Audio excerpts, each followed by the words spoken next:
2022년 들어서 15거래일이 지났습니다. 3주가 지났는데 증시의 약세가 이어지고 있어서 좀 많이 불안합니다. 좀 종합주가지수, 우리 한국의 종합주가지수 같은 경우는 154.48포인트, 지난해 말에 비해서 이렇게 하락하면서 지금 5.17% 하락했습니다. 이는 미국의 다우지수가 6.34%, 일본의 니케이 평균 지수가 6.07% 하락한 거에 비해서는 상대적으로 하락폭이 좀 적지만, 타이완 가권 지수가 2.03%, 상해 종합 지수가 3.02% 하락한 것보다는 좀 높습니다. 지금 우리나라, 일본, 미국, 중국, 그리고 대만, 이 주요 5개국의 증시가 모두 2022년 3주 동안 하락한, 전 세계 증시가 모두 약세를 보이고 있는 상황이기 때문에 투자자들의 불안이 좀 높아지는 것이 사실입니다.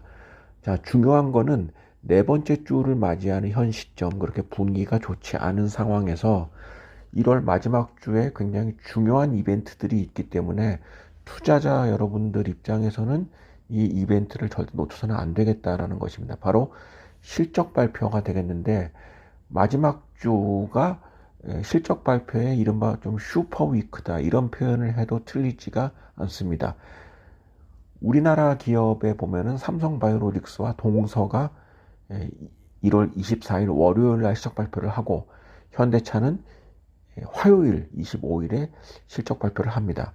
수요일에는 굉장히 많은 기업의 실적 발표가 예정되어 있는데, LG디스플레이, LG이노텍, 삼성전기, 현대모비스, 기아, 삼성물산, 현대건설 등의 기업이 실적 발표가 예정되어 있고, 27일 목요일에는 삼성전자를 비롯해서 네이버, LG전자, 삼성 SDI, LG생활건강, SKI테크놀로지, 그리고 S51의 실적 발표가 있습니다.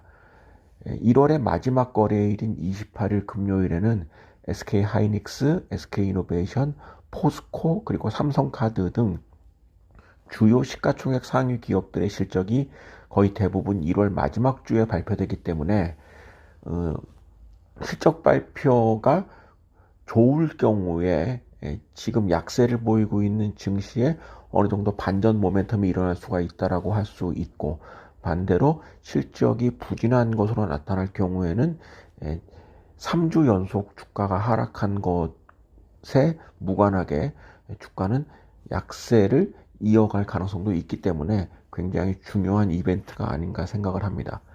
미국 기업 역시 1월 넷째 주에 주요 기업들이 실적 발표가 예정되어 있습니다. 눈에 띄는 것이 1월 25일 발표될 마이크로소프트, 존슨앤존슨, GE 등의 기업이 있고, 26일에는 인텔, 그리고 국내 투자자들이 가장 많이 주식을 매매한 테슬라의 실적 발표가 있습니다.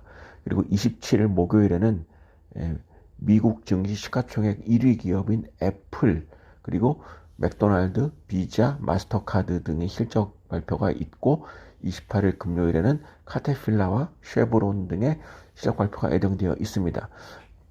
자, 본격적인 실적 발표 시즌의 시작이고, 1월 마지막 주에 거의 주요한 대기업들의 2021년 실적 발표가 예정되어 있기 때문에 3주간의 주가 약세가 과연 변화의 모멘텀이 있는가를 판가름할 수 있는 중요한 시기라고 할 수 있습니다.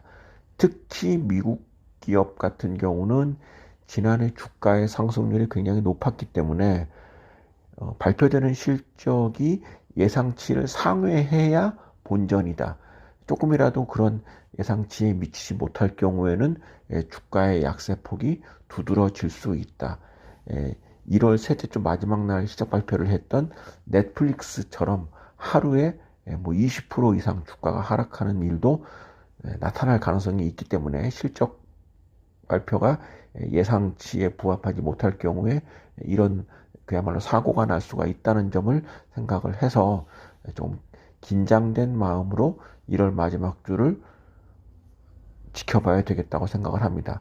너무 큰 기대 혹은 너무 큰 우려보다는 냉정하게 기업의 실적을 보고 보유하고 있다면 이 기업을 지속적으로 가져갈 것인가 아니면 매도할 것인가에 대한 판단을 발표되는 실적을 통해서 할 수가 있겠고, 지금 2022년 들어서 주가들이 많이 하락을 했기 때문에 예정보다 나쁘지 않은 실적이 발표된다면 비교적 가격 부담이 적은 상태에서 우량 주식을 매수할 수 있는 기회라는 점도 놓치지 말아야 되겠습니다.